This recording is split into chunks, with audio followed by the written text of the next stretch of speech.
sejahtera. Nama saya Muthu Kumaran Nagarindra dengan nombor matrik GB03671.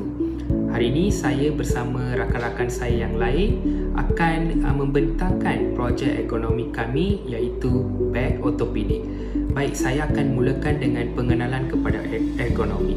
So, apa yang dimaksudkan dengan ergonomik? Sebenarnya istilah ergonomik ini berasal daripada dua perkataan Greek iaitu ergon yang bermakna kerja atau tugas dan nomos yang bermakna peraturan ataupun undang-undang. Menurut International Ergonomic Association, ergonomik adalah suatu disiplin saintifik yang berkaitan dengan pemahaman tentang interaksi antara manusia, profesion dan elemen lain dalam sistem dengan menggunakan teori, prinsip, data dan kaedah untuk merancang serta mereka bentuk bagi mengoptimumkan kesejahteraan manusia dan prestasi keseluruhan sistem. Ataupun dalam bahasa mudahnya, ergonomik merupakan suatu bidang kajian saintifik tentang hubungan antara manusia dengan persekitaran mereka yang bertujuan untuk menyesuaikan kerja atau keadaan kerja agar sesuai dengan individu. Seterusnya, prinsip-prinsip ergonomik. Terdapat 12 prinsip ergonomik yang perlu diberi perhatian dan diaplikasikan dalam sistem kerja untuk memelihara keselamatan, kesihatan, keselesaan dan kesejahteraan individu. 12 prinsip tersebut adalah seperti berikut. Yang pertama adalah bekerja dalam postur tubuh badan yang neutral ataupun normal. Kedua, mengurangkan daya atau tenaga kerja yang digunakan secara berlebihan semasa bekerja. Ketiga, memastikan benda kerja dalam lingkungan mudah untuk dicapai. Keempat, bekerja pada ketinggian yang sesuai. Kelima, mengurangkan pergerakan yang berlebihan semasa bekerja. Enam, meminimumkan beban statik dan keletihan semasa bekerja. Ketujuh, meminimumkan titik tekanan semasa bekerja. Kelapan, mengekalkan persekitaran tempat kerja yang kemas, teratur dan selesa semasa bekerja. Kesembilan, menambahbaikkan organisasi kerja. Ke-10, musnahkan halangan. 11, reka bentuk paparan dan kawalan di tempat kerja agar mudah difahami. 12 adalah lakukan senaman ringan, pergerakan dan regangan antara kerja. So, itu merupakan 12 prinsip ergonomik yang perlu diamalkan. So, seterusnya kita pergi kepada matlamat ergonomik. Mengapa ergonomik ini perlu dipraktiskan dalam kehidupan harian kita maupun dalam pekerjaan kita? Terdapat dua matlamat utama, iaitu yang pertama adalah untuk meningkatkan tahap keberkesanan dan kecekapan dalam melakukan kerja maupun aktiviti lain yang dilaksanakan. Ia akan memudahkan kerja, meningkatkan produktiviti dan mengurangkan kesilapan. Yang kedua, matlamat kedua adalah untuk meningkatkan nilai-nilai kemanusiaan yang positif, seperti meningkatkan keselamatan dan kesihatan, meningkatkan keselesaan dan kepuasan kerja, meningkatkan kualiti kerja, meningkatkan kualiti hidup dan akhirnya mengurangkan stres dan keletihan. Seterusnya adalah faktor risiko dan ergonomik. So, apa faktor risiko yang ada di dalam kehidupan harian kita ataupun dalam persekitaran kita di tempat kerja yang patut kita elakkan ataupun kita patut mengaplikasikan prinsip-prinsip ergonomik.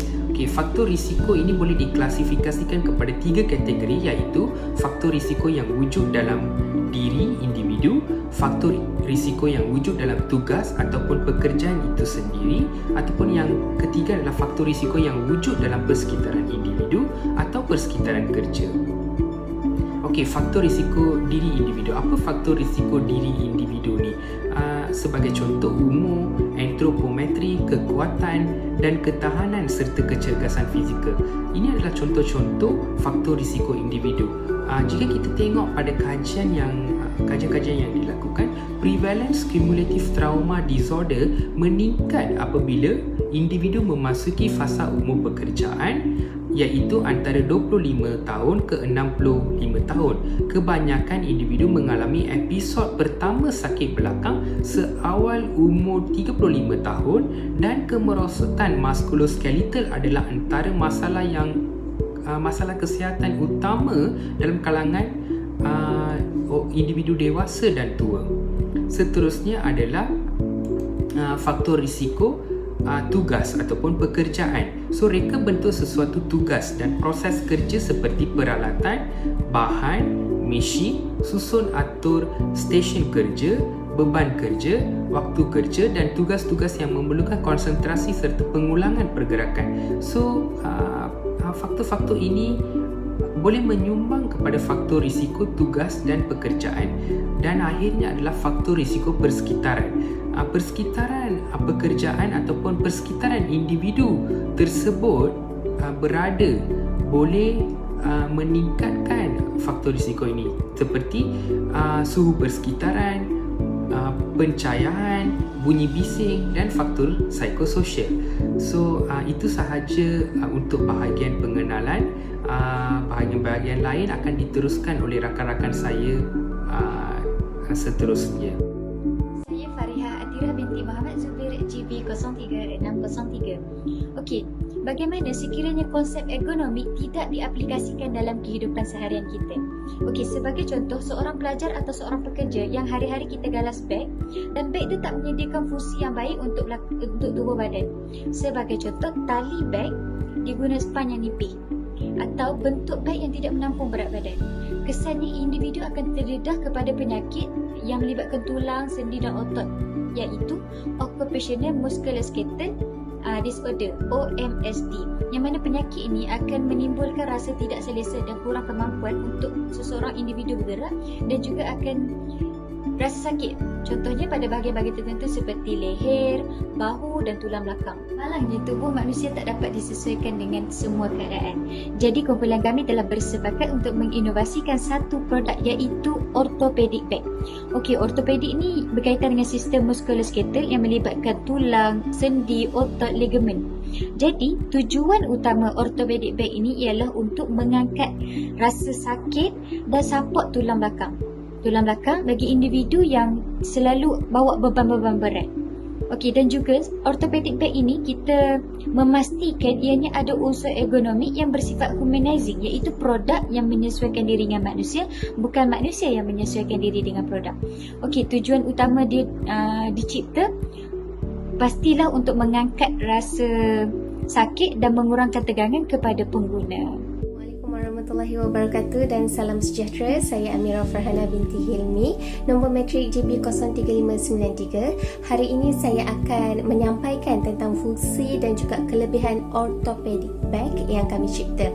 Yang pertama ialah postur pengguna seseorang itu yang tidak betul dapat dihapuskan. Sebagai contohnya, pengguna yang menggunakan orthopedic bag ini, dan tulang belakangnya akan disokong secara paksi. Sebagai contohnya, pengguna tidak perlu lagi menyandar ke hadapan untuk menyokong bebanan yang dibawa. Kedua ialah dapat mengurangkan kesakitan dan juga kecederaan seseorang pengguna itu. Ketiga, keselamatan. Okey, di mana beg ini hanya boleh diakses oleh pengguna itu sahaja. Di mana beg ini juga boleh dibawa walaupun dalam keadaan duduk. Okey, yang keempat ialah kestabilan. Okey, seperti mana saya bagi tahu bahawa beg ini dapat membantu tulang belakang dan juga leher seseorang pengguna itu. Jadi ia juga sesuai digunakan apabila pengguna itu ingin berbasikal. Okey, yang kelima ialah berat badan seseorang pengguna itu tidak mempengaruhi postur. Sebagai contohnya, jika seseorang pengguna itu mempunyai berat badan yang maksimum, ia tidak sesekali pun mempengaruhi seseorang itu membawa bebanan yang sangat berat. Okay, yang keenam, orthopedic bag juga mengambil kira penilaian kecemasan dan juga tiada gangguan imbangan. Seterusnya saya akan menyampaikan tentang komponen utama yang diambil kira dalam pembuatan orthopedic bag ini. Yang pertama ialah padding, di mana beg ini dicipta secara kukuh supaya dapat membantu postur badan pengguna kerana ianya tidak akan membengkokkan badan pengguna ketika menggalas beg ini. Yang kedua ialah anti kecurian. Di mana orthopedic bag ini mempunyai bahan yang tahan ketajaman dan juga lapisan keluli yang tahan karat. Yang ketiga ialah kalis air. Di mana pengguna yang menggunakan orthopedic bag ini dapat menggunakan bag ini ketika hujan lebat ataupun tekanan air yang lebih meningkat. Yang keempat ialah pelindungan gegaran. Sebagai contohnya, pengguna mengalami kemalangan ataupun jatuh, barangan di dalam beg ataupun bebanan yang dibawa dapat diselamatkan kerana orthopedic bag mempunyai pelindungan gegaran. Jadi hasil produk orthopedic bag ini, bag ini direka cipta dengan lapisan yang tebal dan juga bahagian lapisan belakang yang sangat empuk. Kemudiannya tali yang digunakan adalah berbentuk S dan juga mempunyai kelebaran yang besar. Kemudiannya bahan yang digunakan di bahagian luar adalah menggunakan kain nilon, di mana kain nilon ini boleh tahan lasak, tahan calar dan juga tahan air yang mampu memberi perlindungan kepada barangan yang dibawa oleh pengguna. Akhir sekali, beg ini juga mempunyai 2 lapisan zip dan juga perlindungan anti kecurian. Selamat sejahtera kepada Profesor dan rakan-rakan sekalian. Nama saya Ara Winter, nombor matrik GP 03595. Hari ini kita akan lihat kepada proses pembuatan produk. Apakah itu ergonomik dan kepentingan dalam kehidupan harian. Mengangkat beg ergonomik ialah prinsip sains yang digunakan untuk meminimkan kecederaan atau tekanan fizikal ke atas sendi. So, amalan ergonomik semasa mengangkat beg dapat membantu untuk melindungi sendi dan mengekalkan postur badan yang betul dan menjadikan badan kurang penat atau sakit. So, kita lihat kepada beg-beg yang sedia ada, iaitu beg-beg yang bukan jenis ergonomik ini akan menimbulkan sakit pada bahagian sendi yang terlibat, penat, tidak selesa. Beg yang terlalu berat menyebabkan kepada ketegangan otot dan bahu dan leher, perubahan pada gaya berjalan postur badan iaitu tidak betul yang boleh menyebabkan kebongkokan pada tulang belakang, dan kedudukan postur badan yang tidak betul untuk menampung beg akan memberikan tekanan kepada tulang belakang yang menyebabkan sakit belakang. So, untuk mengatasi masalah ni, kita akan membuat satu beg. Beg tersebut kita akan lihat beg itu sejenis beg yang akan dicantumkan dengan sejenis bahan yang di mana bahan itu akan membantu untuk melindungi postur tulang belakang kita. Seperti yang kita akan terangkan dalam laporan yang akan datang, dan kita akan lihat kepada kos penghasilan produk.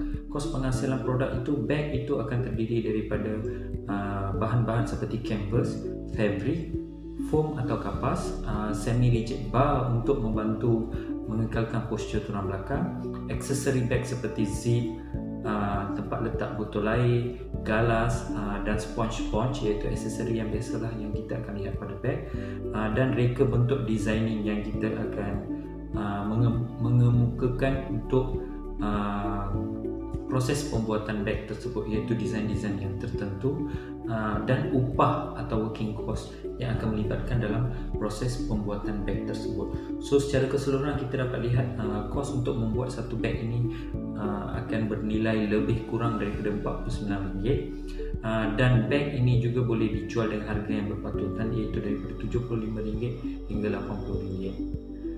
Itu saja daripada saya. Saya Nur Razin binti Syamsuddin, nombor matriks GB 03680. Seterusnya adalah pemasaran, di mana kami menggunakan teknik analisis SWOT. Yang pertama, kekuatan.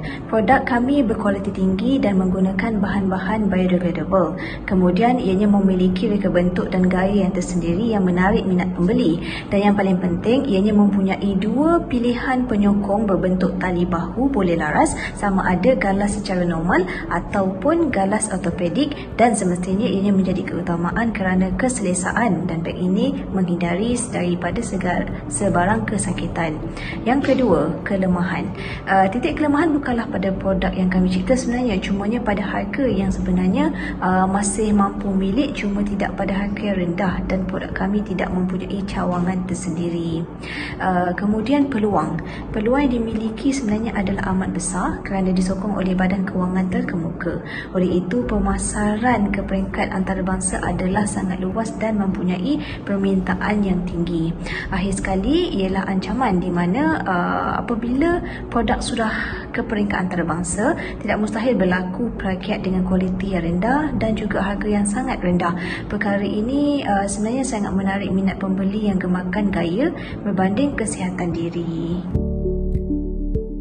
Hai, saya Siti Nakia binti Ibrahim, GB03-708 akan menyatakan permasalahan serta cara untuk menanganinya.